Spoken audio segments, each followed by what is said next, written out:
guys, Princess India here, looking a hot-ass mess for the 99 and the 2000. Just kidding. Okay, not kidding about me looking a hot-ass mess. But I'm here because I'm premiering my new personal development / reading program this month in July. And it's not going to be, well, I mean, it's going to be easy to watch the readings once we do this, because the readings are not like this particular reading. Whenever I do pathology readings, I'm not going to stop doing zodiac signs in totality.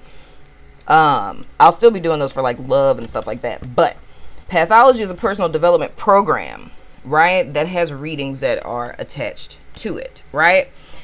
But the program is broken down into 9 different paths. So that means everyone, everywhere in the world in America is going to fit into one of 9 different types, right? Now, the way that you find out what path you're on in its inner world and outer world, because like the main number that you get, that's pretty much like similar to how your life path number is in numerology, where it's pretty much telling you what you're destined to do, like your life purpose and, you know, how you cope with things, so on and so forth. But we have another facet of it, which is like your external traits and things, kind of similar to how your rising sign would show up, right? So the way that you're going to calculate it, and I'm going to go through it with you guys, because the only catch, like, you don't want to add your birthday just like, did I say that it goes by your birthday? Well, I'm telling you now. It goes by your birthday, the month, the year, in the day, or the month, the day, and the year, right? But what you don't want to do is like you would do like with your life path. You don't want to just add it straight across. You don't want to do that, because it's going to mess everything up.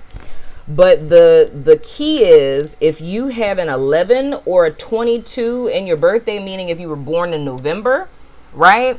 If you were born on the 11th day, or if you were born on the 22nd day, you want to leave those numbers alone till the end. So I picked a birthday that has a 22 in it. The same rules would apply for an 11. If you don't have an 11 or a 22, then you're just going to be, you know, adding, like you would add, let me just show it to you. Because explaining it is like, it sounds so horrible when you explain it. I try to think of a bazillion ways that I could do this that would be like better than me rambling on and writing with a Sharpie on a piece of paper, but guess what? I was like, I could sit here and do this, but guess what? Okay, so hypothetically, this is your birthday, right? So we got our 10, we got a 22, we have 1983. So with this being a 22, or if this was an 11, this is what we're going to leave alone as we start to work out the equation, right?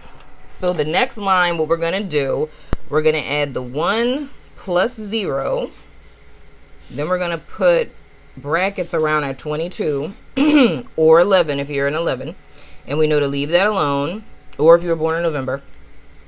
And then we're going to add 1 plus 9 plus 8 plus 3. So that's our first line. So this is our birthday. This is us starting to break down these numbers. In the event, like say if this was you being born on the 21st, then you can put parentheses around it just so you know not to mix them up just yet, but it would be 2 plus 1 that would be here. Then you would put that answer here, which would be 3. Then you're going to bring this down, that's 1, right? So we're going to add 1 plus 0, which is 1. We're going to put our little parentheses back for 22 or 11 in the event that you have that. Then adding 1 plus 9 plus 8 plus 3, we have 21. So this is our next line, right? So we reduced this. We added 1 plus 9 plus 8 plus 3. That gave us 21. We still have our 22. But if you're not born on the 11th or on the 22nd, or if your month here would be November, right, then this would still be an 11. Or if you were born on, you know, any other day other than the 11th or the 22, you would have your reduced number here, right? So now, since we still have a double digit, which is 21, that being here. I'm sorry if I'm being redundant. I'm just trying to make sure that this makes sense, because I have a tendency to not make sense, especially when I'm talking about math. Okay, anyway. So we're going to have 2. God, that's an ugly 2. Plus 1. Then we still have our 22 in parentheses. and we have 1. So that's the next line, right? So we have that here. Now we're going to put all of our answers here. So 2 plus 1 is 3. We have our 22 in parentheses. And we have 1. So here is the only time that we're going to add straight across, right? So 1 plus 22, we got 26, right? Now these numbers are important. So when we add straight across, we get a 2-digit number. But to get the number for the archetype, so you know which reading to watch, we need to reduce the 2 and the 6, which is going to give us 8.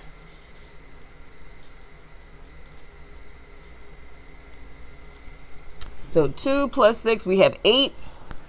So this is your pathology number. That looks really gross. My handwriting is terrible. This is your pathology number, or the code to watch your readings, because the 26 is important. Even though we're reducing it, this is your main inner self path for pathology that's linked to an archetype. The number 8 is linked to the sacred rebel, because each path has, you know, a character that represents all of the, you know, characteristics of it. So with you being a number 8, that means you're a sacred rebel. So you can watch all the sacred rebel readings. But because we reduce these 2 to get this number, you're also having traits of the 2 and the 6. I may be doing this backwards, but okay, I think that's the 2. Yeah. So you also have the traits that you kind of like show out into the world, the 2 and the 6, right? Which means that you can also watch the Seer readings for number 2. You can also watch the Wounded Healer readings for number 6. So that's 3 readings that you can watch every month that give you, it's like we're picking up themes. It's very similar to your atypical tarot reading, but it's just the process is different. I do channelings before to get specific messages for these specific groups. So these have a tendency to get a little bit more in your business. You know what I'm saying? So it's a little bit more accurate in the sense that I'm picking up like themes that are going on in your life that particular month, right? Any messages that we have from spirit. Then we're incorporating themes and personal development. So in the extended, it's more or less like a coaching session. So it's taking the stuff that we got from channelings, we're taking the stuff that came up in the readings, and then in the extended, we're taking and putting practical application, psychological stuff with it. You feel me? But I hope that that makes sense. I'm posting this first because I'm about to start posting the readings for the paths for July.